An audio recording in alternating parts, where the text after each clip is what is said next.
তুমি কি ward councillor হইছো? আমি শুরু করছি এমপি দিয়ে, আমি তো একদিন জাতিসংঘের মহাসচিব হইতে চাই। আমাকে জিজ্ঞেস করে বললো যে তুমি নির্বাচন মানে এটা কি? আমি নির্বাচনে দাঁড়িয়েছি লিফলেটটা দিয়ে সালাম দিয়ে। কেন নির্বাচন করবা? আমি এমপি হতে চাই। এমপি কেন হবা? আমি দেশের জন্য পলিসি মেকিংয়ে সাহায্য করতে চাই। তোমার কি কোনো অভিজ্ঞতা আছে? আমি বললাম কেমন অভিজ্ঞতা? বলে তুমি কোনোদিন ওয়ার্ড কাউন্সিলর হয়েছো, তুমি এমপি হইতে চাও? মানে এই আমার জাস্ট আমি একটু ধৈর্য হারাই গেলাম। যে এরপর আমি বললাম বলে তুমি এরপর পরে যে প্রশ্নটা করো, তুমি তাহলে এখানেই কেন করছো?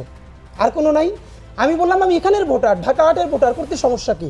এরপর সে আমাকে বললো যে তুমি কি ওয়ার্ড কাউন্সিলর হইছো? আমি বলি ওয়ার্ড কাউন্সিলর আর এমপির কাছ তো এক না, আমি ওয়ার্ড কাউন্সিলর কেন? তারপর আমি বললাম আমি শুরু করছি এমপি দিয়ে, আমি তো একদিন জাতিসংঘের মহাসচিব হইতে চাই, সমস্যা নাই তো।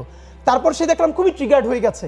হ্যাঁ বাচ্চা মানুষ। আমি বললাম চাচা এই মনস্তত্ত্ব ভাঙতে হবে। উঠেই সে বললো তোমরা তো সব কিছু ভেঙে ফেলছো। আমি বললাম ইয়েস ইনশাল্লাহ আমরা আরও অনেক কিছু ভাঙবো।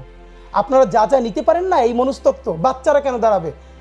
বাচ্চা বলতে আমি ছাত্র দলের বাচ্চাদেরকে বলি, শিবিরের বাচ্চাদেরকে বলি, বাংলাদেশের সমস্ত টিনেজারদেরকে বলি, জেনজিকে বলি, কিন্তু যে বাচ্চাদের হাত ধরে একটা ঐতিহাসিক গণ অভ্যুত্থান হলো, এটা তারা এখন মেন্টালি নিতে পারে না। মানে ধরেন আমি কম্পিট করলাম না ঢাকা ৮-এ, তো সামওয়ান মানে কেউ কি কম্পিট করবে না? এই কথাটা তো সেরকম। শেখ মুজিবুর রহমান যখন ৭৩-এর নির্বাচনে দাঁড়িয়েছে, তার বিরুদ্ধে যিনি কম্পিট করেছিলেন আপনি জানেন কিনা, তাকে গুম করা হয়েছিল কিছুদিন। মানে জাতির জনকের বিরুদ্ধে কম্পিট করবে। আর দেখেন ইন্ডিয়া রাষ্ট্র হিসেবে কেন দাঁড়িয়েছে? গান্ধী বলল জওহরলাল নেহরু রাষ্ট্র চালাবে, আমি বাইরে থাকবো। শেখ মুজিব আমাদের জাতীয় অধ্যাপক আব্দুর রাজ্জাক স্যার বলেছেন শেখ মুজিবুর রহমানকে জাতি স্টেটম্যান হওয়ার সুযোগ দিছিল, কিন্তু স্টেটম্যান না হয়ে তিনি পলিটিশিয়ান হইতে চাইলেন।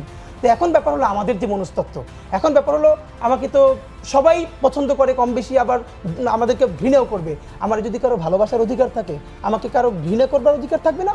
অফকোর্স থাকতে হবে। তো আমি মনে করি হ্যাঁ বিএনপির জন্য এইরকম না বলে বরং বিএনপির আরও বেটার পলিটিক্স বিএনপি করুক, জামাতের পলিটিক্স করুক। আর কার কতটুকুন কথা সত্য বা মিথ্যা, আমরা একটা ফ্রি অ্যান্ড ফেয়ার ইলেকশনের প্রত্যাশা করি। সেই ইলেকশনটাতে আমরা জনরায় দেখতেই পাবো ইনশাআল্লাহ।